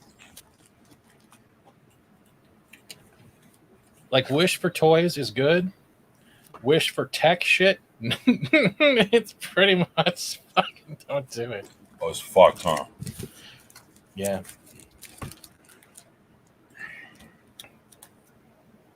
Wow. No, that's good. So you don't even have issue number 1? No. A lot of my issues, if they're issue number 1s, are like early 2000s. I have a couple of them that are just. My vice was, if it had a favorite character on the cover or the cover was amazing, right, I picked it up. That's why when we do This Week in Comics and Comic Book Roundtable, it's so depressing seeing the way covers have gone that it doesn't even entice you to even give it a second glance. You know what I mean, man? Oh yeah, of course, man. I mean, it's get this shit, man. Dude, yeah, you don't get shit like that no more. Nah, you don't, man. You don't. You don't. Issue number 2, man, and shit on the back, the Bullet Boys. Like, what the fuck is this? That's back in the day when 80s hair was still cool and no one wore a shirt. Yeah, 1989. Yeah. Do you remember I have Magnus number 1, the silver chromium cover. I've never even opened it. Yeah, I remember Magnus. That was Valiant, right? I think so. Yeah, I have it just sitting there. Yeah. See, the thing is, I'm trying to get familiar with the New Gods. I'm, be honest, never did collect any New Gods or the Forever People. I never collected Mr. Miracle. So I but they've always been around. So when I saw this collection going for $2.99 and nobody pressed a button on it, it was $2.99 plus free shipping and handling. No shit. What? Take it. Boy, I was like, what? Dude, Facebook is also your friend. Have you looked on Facebook recently? People giving around stacks of their comic books for cheap? No, I never even fucked around on Facebook. Matter of fact, Marketplace, brother. Like, somebody. I'll show you. Somebody tried to hack my account and they shut my whole shit down. So, shit. Yeah, I just don't even bother to fucking come back on, man. Not really, man. All right, here. Oh, yep. I'm gonna have to read that. I'm gonna have to find the digital versions and read all that. But, yeah, man. This is I mean, the thing is, dude, these are all in mint. Like, I'm looking at these, man, and they're just in mint condition, man. They're beautiful, man. Yeah. I actually had an idea once, but after you want to share my screen later, I had an idea and I wanted to see if I could. No, wait, hold on. I wanted to find someone that can actually do this. And you know how I hang my comics, right? I won't. Right. 89 Keaton, like it. But I had an idea, and they were wall panels. Let's say 5 comic slots, like a slab, but not as thick. Right. but they were also UV proof. And what you do is you can mount them to your wall and just slide your comics in on the wall, like and be man, like wall panels. How would you mount it on the wall? Just curious. Easy. True. You could probably use magnetics like you would display. But that way you would have like these like clear cases that like they would stick on the wall, and you can just put your comics in there for display, like instead of putting up wallpaper. That was one of these things I came up with. Yeah, I never looked into that. I never seen like, is it like something sticky or like how does that work? So I never. No, display uses magnetics. So it's they're metal posters, right? But you would stick like a metal thing to the wall or mount it, and then it would just stick on. Okay. But picture. Okay, you remember baseball cards, the hard baseball for single cards, like the hard, Yeah. Now picture that. Yeah. Now picture that in a column of 5 horizontally, but for comics that you can mount to your wall. Okay, that. Now that sounds pretty cool, man. That sounds cool. Yeah. That's how much does something like that cost? I don't know. I've never found someone who was able to make a prototype. Oh. That was an idea I had. Instead of like using thumbtacks, you can go. Oh yeah, thumbtacks. That's But look at that. Think about it this way. Think about this. You ever want to change it up and go and change your room to Spider-Man? Put all the fucking Spider-Man comics. You want to go X-Men? Take all them out. Put all the fucking X-Men comic books in. You can just change it on the fucking fly. Yeah, I mean, you pull out that thumbtacks, it'll make you feel like a teenager. You know what I mean? Yeah. But WASD nailed it. Marketplace is the only reason why I have Facebook. That's one of them, brother. And I'm going to show him in a minute when he's ready to share. Oh, dude, that looks like Stone Thanos. Is that Stone? Nah, that's Darkseid, man. Darkseid. Oh yeah, Darkseid, man. I don't know why I say Darkseid. I don't know. It must be. It's not what it is. It's the way his the SEID. I mean, normally, that'd be seed, but even in the comic books, man, they're in the movie, like it's Darkseid. Yeah, it's. I used to think the same thing, man. So I heard it pronounced, and I was like, oh shit. Especially when you watch the Superpowers cartoon from back in the 80s, mid 80s, they mention him all the time. So it's this Bloodline saga. Looks like they see, that's what's fucked up. Like one time, I want to do a second time where you're showing the comics you got, and then have the This Week in Comics side by side, and look how far we've fallen. And it's just, yeah. It looks like he's flying and pooping at the same time, and it is a chair though. He's like sitting down. This is all good. Yeah, man. It's look at this shit. And then it's like it's the whole where High Father is, Apocalypse and New Earth and all that, wherever I forgot where the New Gods live, but their whole existence, man, it's the whole thing is a real big trip, man. And I'm starting to realize now that and I've had time to actually pick up their books, and I just never did, man. I just never did. So, but that's the great thing, though, in a way, because it's like when you save a series, let's say like you don't watch Orville when everyone's watching Orville, no one's watching Lois and Clark or Superman and Lois, is because when you reach that time where you want something to watch, you have something to go through like 1 or 2 seasons off the fly. It's the same thing with comic books, especially older ones. The stuff you missed might be the next thing you love, and that's why it's so great, because you might not see it then, but when you see it now, it fills that void when you're looking for that that next meal of content. It's I love it. Yeah, I'm sorry I preached too much. Blah. No, you're good, man. No, I think I understand what these books are. If this says Bloodline, I think I think I heard people talk about this book. This explains what it is. I don't know if you knew this, but between New Genesis is the name that the New Gods live on. The New Gods live on a planet called New Genesis, and Darkseid lives on Apocalypse. But what happens is there's a treaty between Darkseid and High Father, and that's like the Odin version of the New Gods. And what the treaty is they swapped their firstborn kids. So basically, he's the son of Darkseid. No shit. Yeah. So he's the son of Darkseid, and I guess, and that's why it's Bloodlines. If I'm not mistaken, I think he's just now finding out that and basically, if I'm not mistaken, High Father's son is, I think, is Mr. Miracle or whatever, and they send Mr. Miracle over to Apocalypse, and they end up imprisoning him to where he becomes the their greatest escape artist. Like he found a way to get the fuck escape out of that shit and get out. Yeah. So yeah, it's just it's some real weird shit, and I think I might have some of it wrong, but I think I'm hitting it with him finding out that Darkseid's his father. So basically, they swap kids in order to keep the peace. One gets treated well, the other one gets treated like shit. Shit. Just shit. Just think you just fucking gave your son the dark side. What the fuck do you think he's gonna do to Junior? Shit.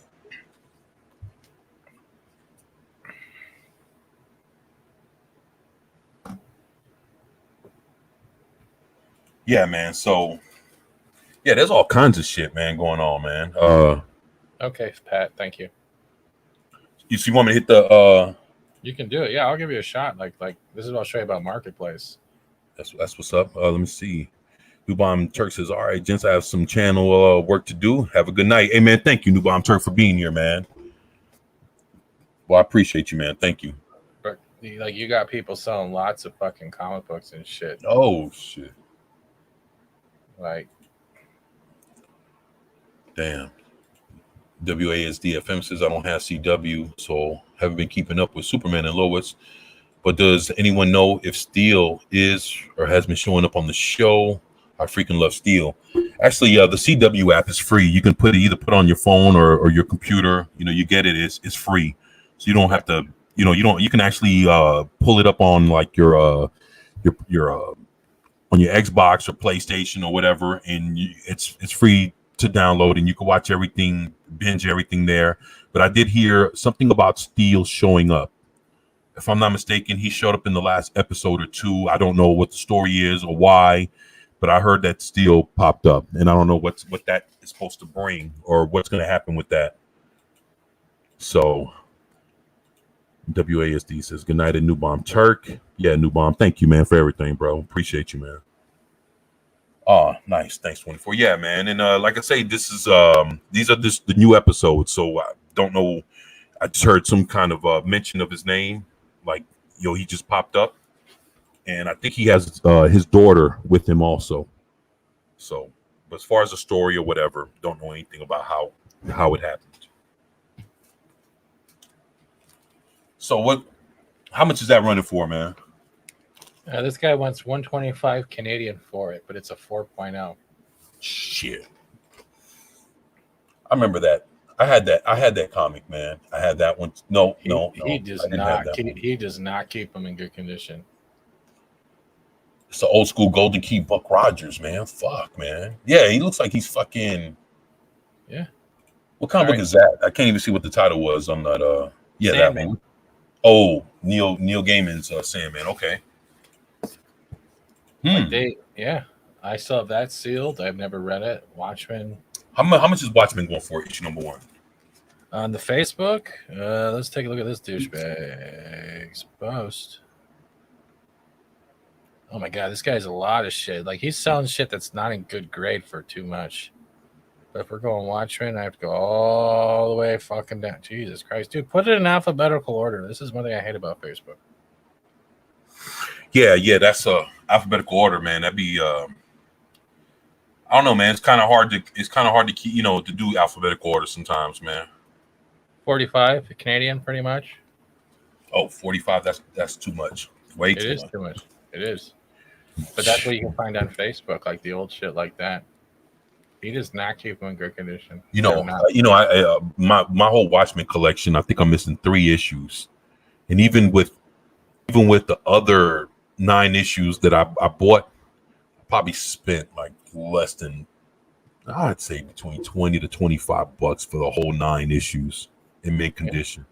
So for somebody to throw number 1 at me for that much money, it's like, nah, because excuse me,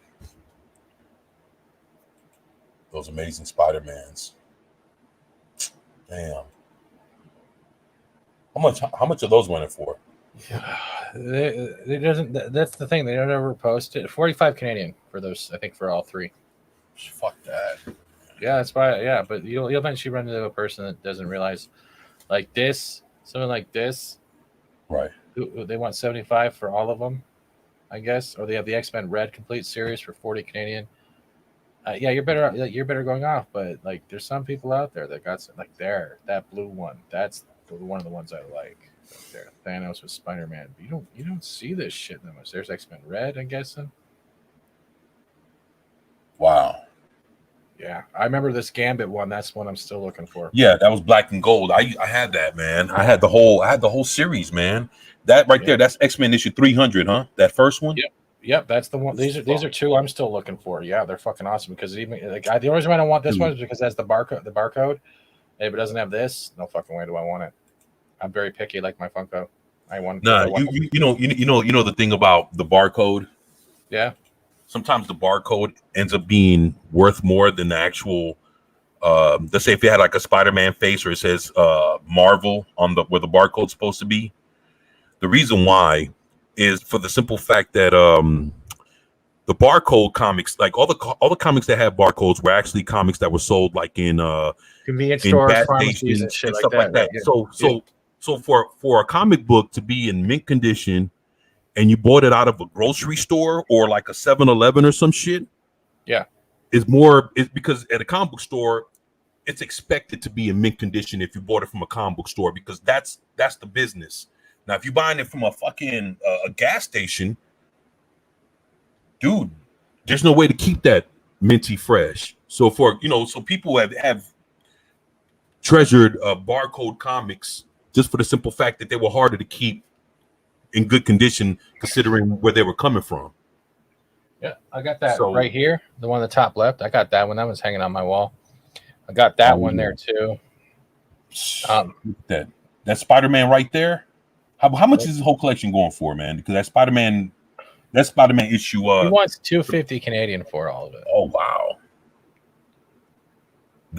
With Spider-Man, that's Spider-Man issue 300, right? Right there, that red one with him in the middle. Yeah. Yeah, I think so. But it's where was it? Like the Maximum Carnage series was really good, but like this is a turnaround right here, especially if someone really loves Venom and Black Suit. Since with the Venom movie coming out, that's why I think people are pricing it high right now because they think they can get everything.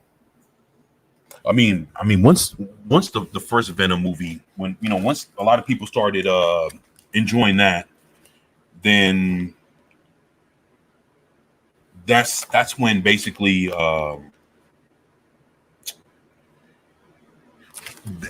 that's when the comic book went up in price.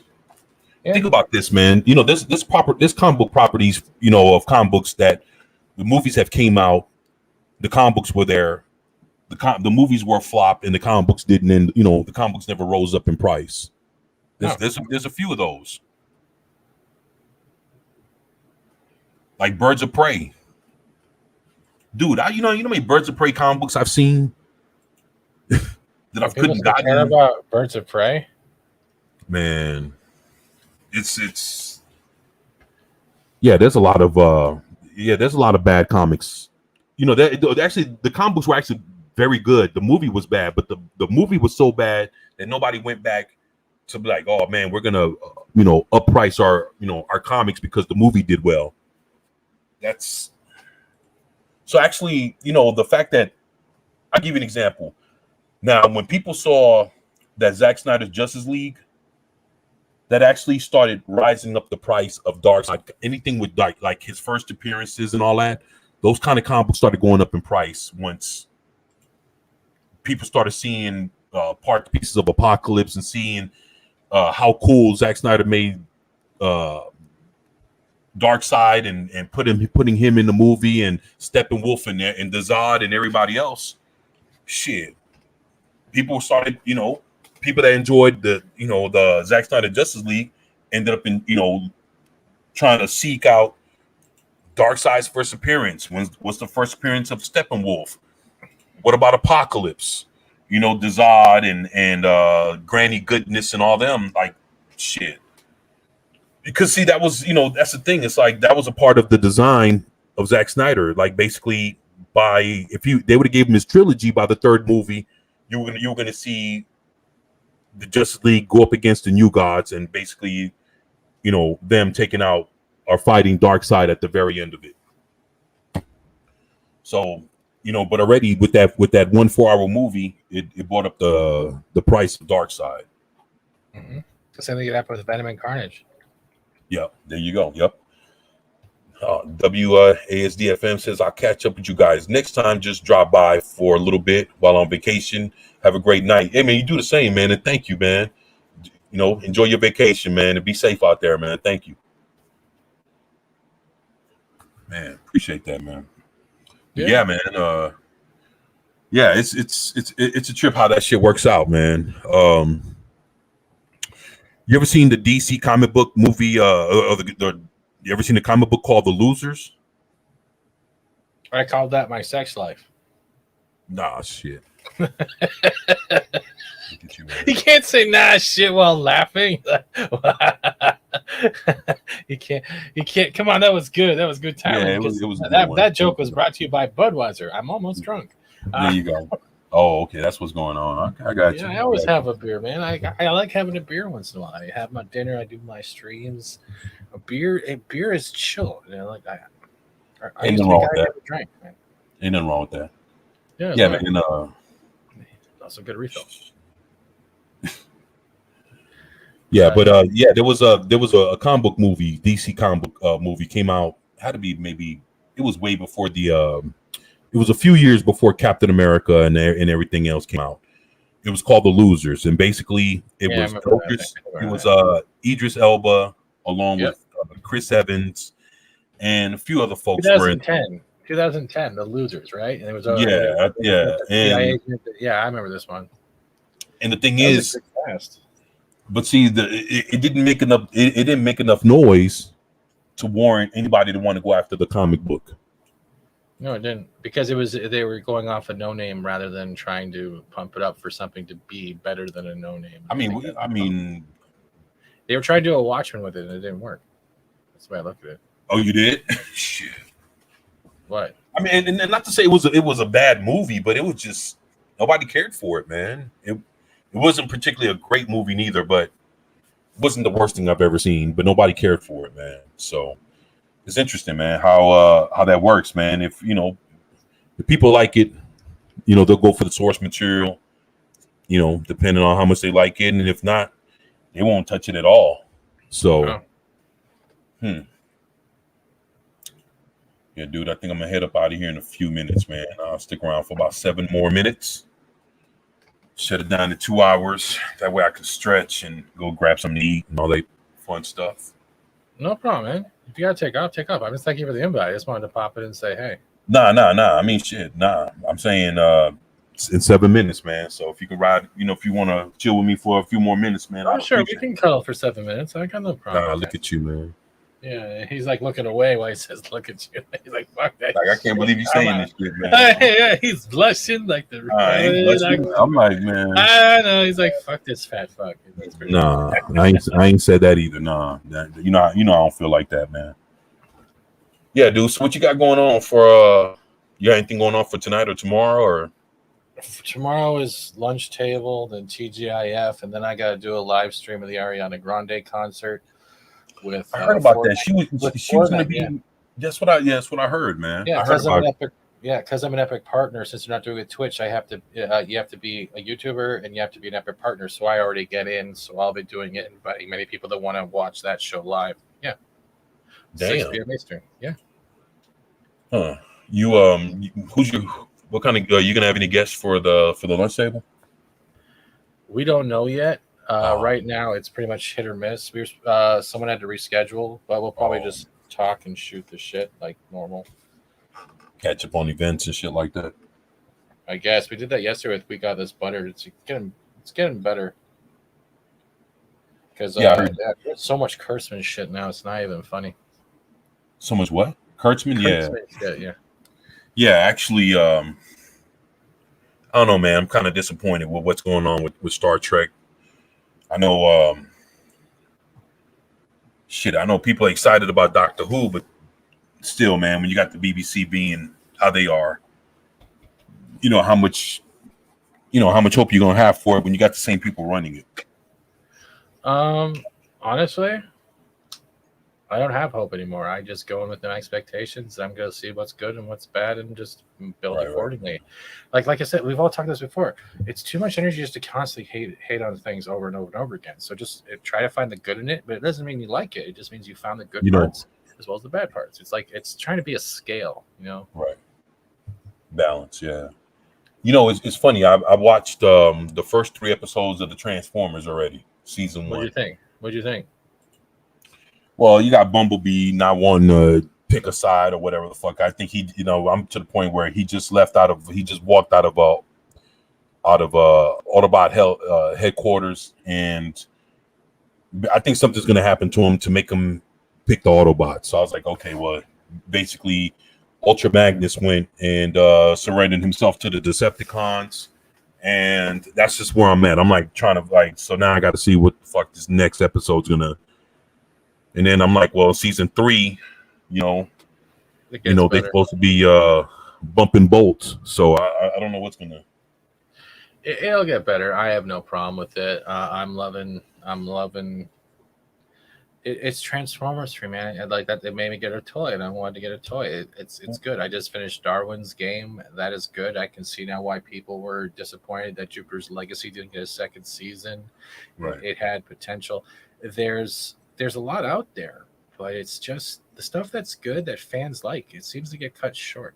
It's like they need to make media so people will give the hate advertising. I heard about that. I heard about the Hero Academia. Yeah. What about My Hero Academia? Oh, well, nothing. No. None. I'm not gonna spoil it for you, man. Not, man. What happened with My Hero Academia?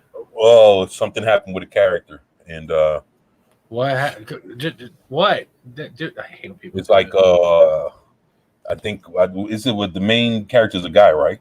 Yeah. And now he likes a dude. Yeah. Okay.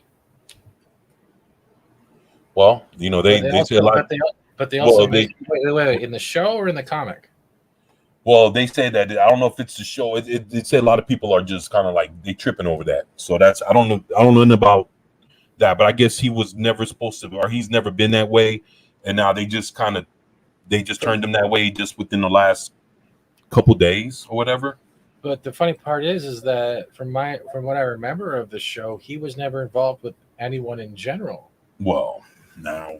He never showed interest to a female or not. He's focused on the quirks, the superhero abilities. And how do we know that the person deep is actually a male at the end of the day? It could be a shapeshifter power. We don't know. I don't know. I haven't heard that much about it. Right. Yeah. If it doesn't have that much traction, at the end of the day, it's really not feasible. And right. If it could be just like a bait and switch. Right. That's what I was thinking. I was like, damn, it's just like, but I feel bad for all the people that actually enjoy that. And they just, I guess, it's kind of like just enjoying the character for what he does, not for him having a love interest. And now that that he's whatever, it kind of, because now you could expect that he's gonna have a boyfriend now. And they're gonna be, holding hands in the woods and all kind of other bullshit. So it's like, so now I just add the element. Hands in the woods, 24. No. Right before you bury my body. Nah, you tripping. Nah, but the thing is now, but now it's like if you kind of add that to a character, now that means you can add those extra elements, and like depending on if you care about that kind of shit or not, it can actually take away from the story and the character, because now he has a love interest and he has to go deal with that part when he was just probably if he was a person that always whooped ass. Now it's not even about that no more. Now he's in love and all this other bullshit, and it's like, oh fuck, It's like, see, that's it. I just I'm watching Black Clover, so I haven't really paid much attention to all the next dub is done for the next season of My Hero Academia. But that doesn't bother me. He's never gone after a female, from my understanding. He's never been dating any females or males, so we don't really actually know unless there's something different in the manga. But I haven't heard anything otherwise. Right. So like I said, it's either the book or whatever's going on in the show, but something switched with somebody and people are pissed. So, but just the fact that it feels like a bait and switch kind of deal, it doesn't you know, for the true fans, man, it does them a disservice, man. It fucks them over, because I know people would die hard over that shit, man. You know, the way we love comic books and all this other stuff, man. Yeah, but it doesn't. At the same time, it doesn't really hurt me. I don't think it hurts anyone. As long as we don't focus on it. I know we have to fight against it, but at the same time, it's still just a fictional character, and I don't think it will stand. And if they're doing that, I think the other thought I had about this, if they're doing that on purpose, maybe they're just trying to have a jab at Western fans because of the way Western's been acting lately, and that's just like, ha fucker. You know, it's like a Charlie horse. Right. Yeah, I feel you on that. Yeah. Huh. Well, see, we hit the 2-hour mark.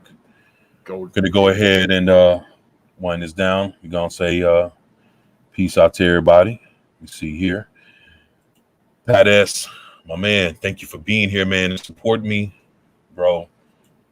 I'm gonna talk to you later, man, and I appreciate you, man. Thank you so much, man, for all that you do, man. WASDFM, thank you, my man. Like I say, be safe on vacation. Thank you for being here. My boy New Bomb Turk, bro.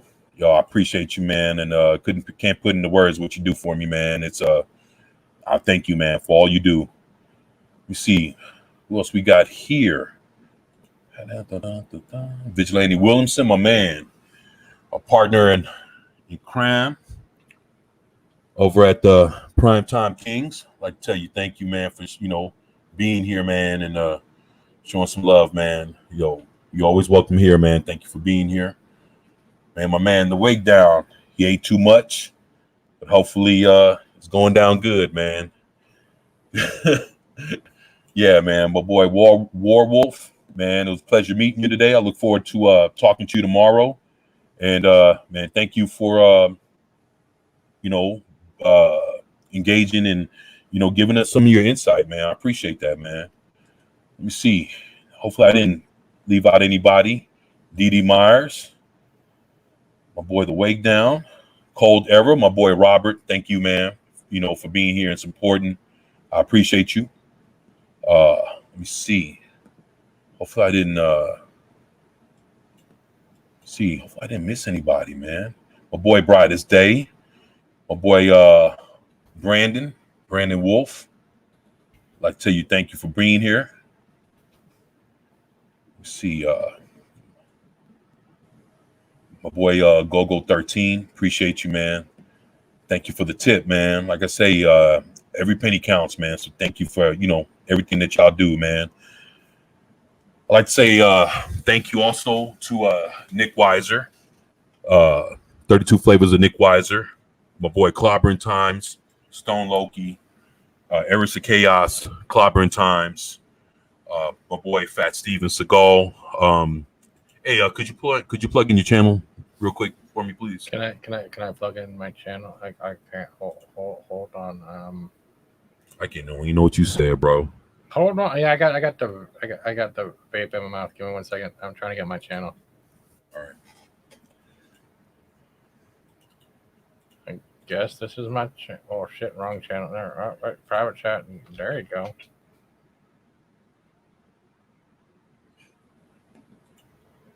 There it is. But yeah, I can't put it in the chat. I'm not a mod, so I just put it in your private chat for you. Oh shit. Where is the? What was it doing? Oh yeah, I was trying to.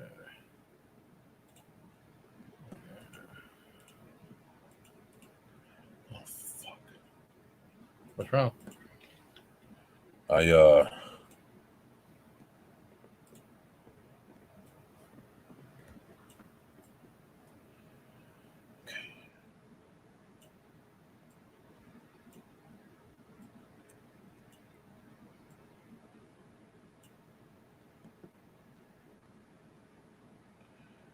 Trying to fucking do this, man.